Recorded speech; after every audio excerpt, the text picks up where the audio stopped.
Encore un grand classique de la pâtisserie, aujourd'hui j'ai choisi de vous partager une recette qui me fait penser à mon enfance, celle des madeleines. Je commence par zester les citrons en les caressant délicatement avec une microplane, de quoi récupérer uniquement la partie parfumée de l'agrume. A l'aide de mes doigts, je vais venir mélanger intimement le sucre et le zeste de manière à libérer toutes les huiles contenues dans le zeste. Dans un cul de poule, je bats légèrement les œufs avec le sucre, j'ajoute ensuite le miel ainsi que le lait et je mélange. J'incorpore par la suite le beurre préalablement fondu et refroidi avant de pouvoir ajouter les ingrédients secs préalablement tamisés, à savoir la farine, la levure ainsi qu'une petite pincée de sel.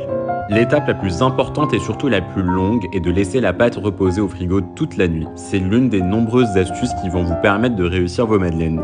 À la sortie du frigo et à l'aide de ma poche, je vais garnir les empreintes de mon moule avec la pâte. Vous allez remarquer qu'elle est plutôt difficile à travailler, ne vous inquiétez pas, c'est tout à fait normal.